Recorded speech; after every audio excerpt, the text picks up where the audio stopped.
Hey, what's up, y'all? It's Steve again, Harmless Rebel. Gonna do another video, go over some recent metal stuff I've been listening to, a couple of new ones that I picked up, and then a pretty huge grail that I wasn't even looking for and ran across. It's one of those records that I've always wanted. Funny enough, I've seen it twice, or I've seen it one other time since I bought the copy that I have here a couple months ago. So I went from never seeing a copy to seeing two in a relatively short amount of time. But we'll just jump in. I went to one of my local stores a couple months ago, and I didn't know that this existed. But this is a limited edition pressing of 1984 that was on Quiex. Quiex 2, which was virgin vinyl. The Quiex 2, you can usually tell because if you hold them up to the light, you can see through them. I think I've got quite a few records that are on it. I have a copy of Pornography from The Cure. What else do I have on the Quiex vinyl? The Guns N' Roses EP, I believe, was on Quiex as well. Regardless, this was a limited pressing. They go for way more than what I paid. I think I paid like $25 for this, and I would have bought it anyway just because it's a mint promo copy. But 1984 from Van Halen. You got the little promo here. It actually says on the labels. It's not a white label, but it says for promotional purposes only. And then it's just a great record. I mean, come on, it's 1984. We don't even need to go into it. You guys know the record. Next up, I never gave this record a chance. I loved the EP, the Queensryche EP. I think maybe the greatest metal EP of all time. Queen of the Reich is one of my all-time favorite metal songs.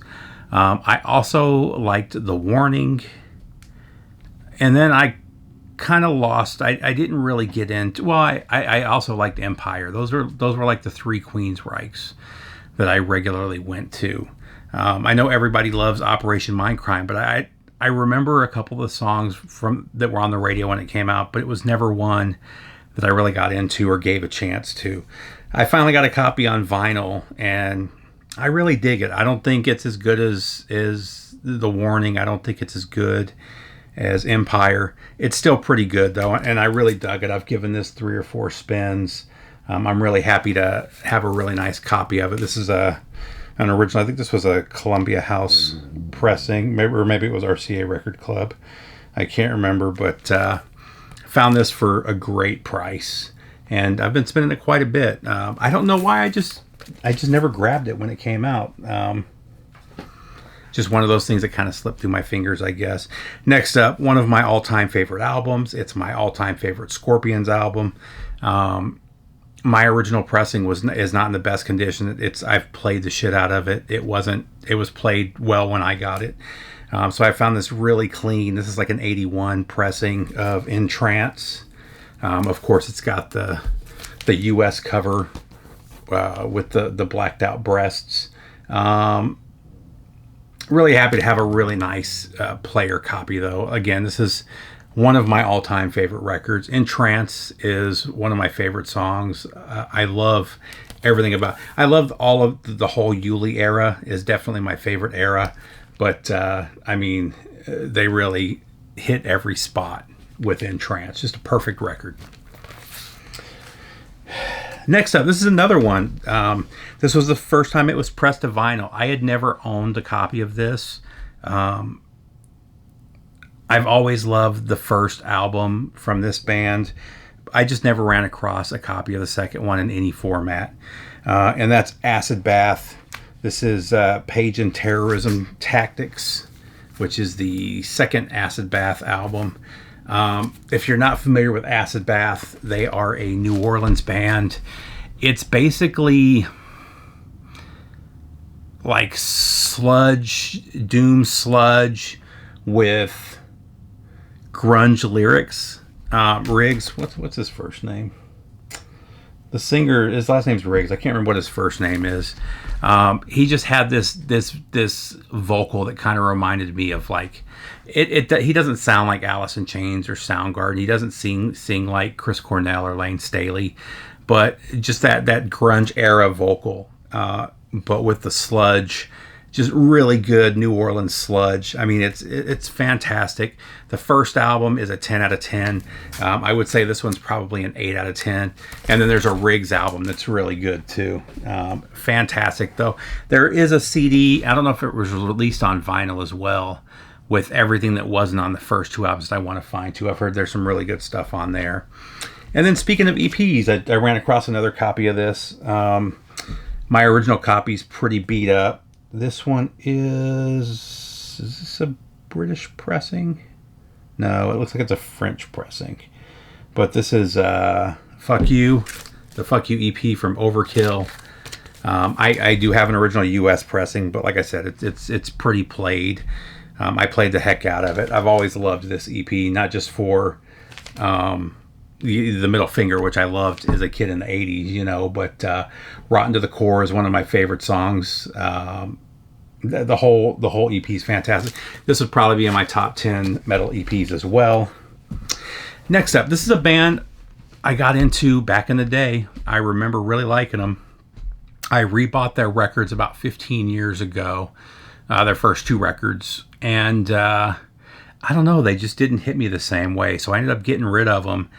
And I've always kind of regretted it, because every time I've heard somebody play one of their songs, I'm like, man, I forgot how good those guys are. And that's Zebra. So this is the debut. Pulled this one out again. I mean, I've had it for a while, but I pulled this one out again. This may be one of the most underrated bands of the 80s, man. These guys were so good. Their musicianship was fantastic. The vocals were great. They just announced they're going to be here in October or November here in Atlanta. Hopefully it doesn't. There's 3 other concerts I'm going to in Atlanta in October, so I hope it doesn't interfere with one of those other 2 dates, because I would go see them over Zebra. But if you haven't checked out at least the first 2 Zebra albums, they're both fantastic, and I highly recommend them.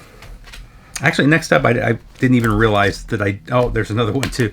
I didn't even realize that I did this when I grabbed this stack to play. Next up, this is actually a recent pickup. This is an original Time Coast pressing, which I've never had. I've always had the reissue. But this is the Rat EP, by far, probably the best thing that Rat ever did. I like the first couple Rat albums too. But I've always loved this one. It's nice to finally have an original Time Coast pressing. And this one is in better shape than the original that I had from back in the day. So kind of an upgrade as well. Next up, this is actually a reissue. Speaking of EPs, again, I think this was just recent too. I think this was last year. Maybe it was this year. But the 1984 classic Emperor's Return. I had an original copy of this. I gifted it to, I believe, Scott. I didn't think it sounded. It looked like it was in mint condition. It just didn't sound like it. And I knew he was really looking for a copy, and he didn't mind that it wasn't perfect sounding. But these reissues that they've been doing of the Celtic Frost albums are fantastic. They did a great job remastering them. I've got originals of 3 of the albums, and the 2 that I have reissues for blow away the original pressings. They've just done a great job remastering these, and I highly recommend all of the reissues that they've done on vinyl for Celtic Frost. So glad to have a really good sounding copy in the collection. Next up, we got Warlock, True as Steel. I just pulled this one out and gave it a spin. I think we were talking about Doro in one of the podcasts, and it made me want to listen to Warlord, or Warlock, sorry. And this is one I don't pull out that often.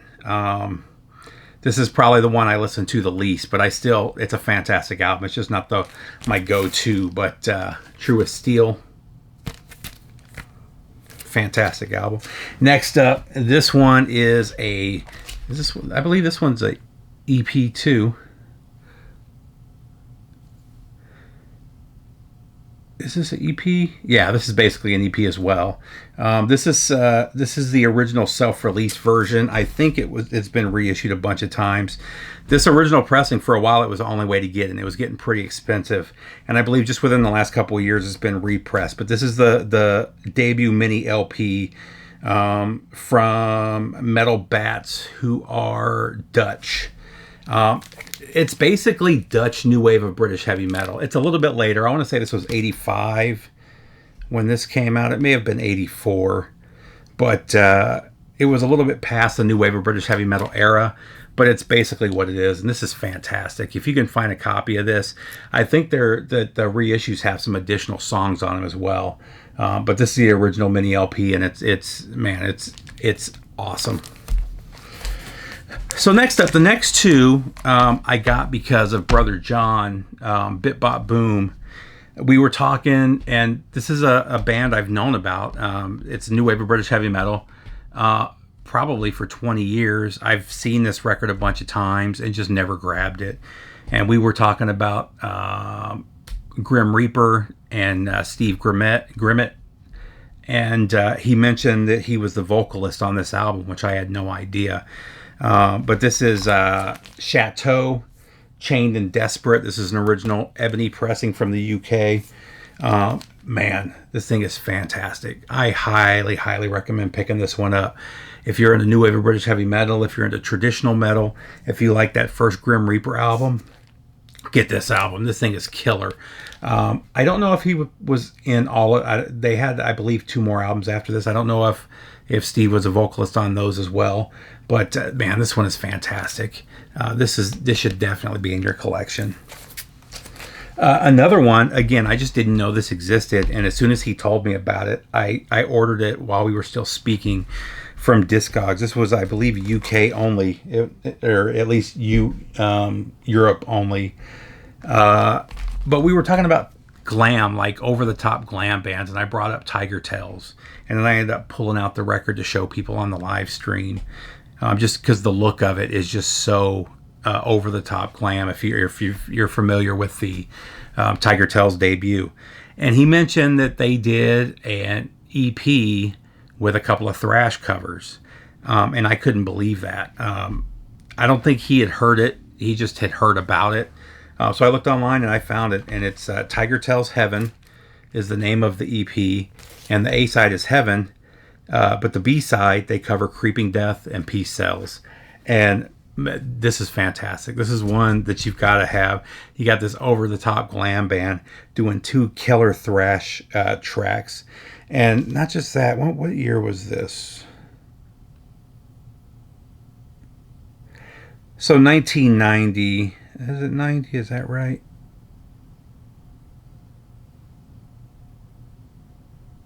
Yeah, it looks like it was 1990. So I guess that's I thought it was a couple years earlier, because a couple years earlier, thrash guys and glam guys didn't get along at all. I mean, that kind of changed 89, 90, 91, mainly I think because of Headbangers Ball kind of brought us all together. But prior to that, the thrash guys and the glam guys didn't get along at all. So to have an over-the-top glam band doing 2 thrash classics, it's just fantastic. If you run across a copy of this, or if that sound, I would search this one out. This is kind of a must-have for thrash fans. And then last but not least, like I said, I picked up a GRAIL that I wasn't even looking for. I walked into my local shop and I saw this on the wall. I did a double take because I thought that I had found it a couple times, or I had been to shops previously where they had it listed as the first pressing, and then I looked at it and it wasn't. So this is the first time I've actually seen a first pressing of Kiss, the original pressing without Kissing Time. It was the first time I had ever seen it, and they had it priced way too low. And this thing is near mint. The vinyl is pretty much mint. There's a little bit of scuffing at the top corner there. Otherwise, this cover would pretty much be mint. I mean, there's not a mark on it. There's no ring wear, nothing. This thing looks fantastic. It looks unplayed. And this thing goes in this condition for 300 plus. I've seen it go for, and I think I paid 135 or 140 for it. I couldn't get it fast enough. Again, it's something I've always wanted. It's an album I've always known about, but I have never seen it. And it's just so much nicer to listen to this without hearing that song, because it really does. It just kills the album. But just one of my favorites, and happy to finally have a first pressing of it. So, Kiss. That's it, guys. I hope everybody's doing good. I will see you soon. Take care, VC.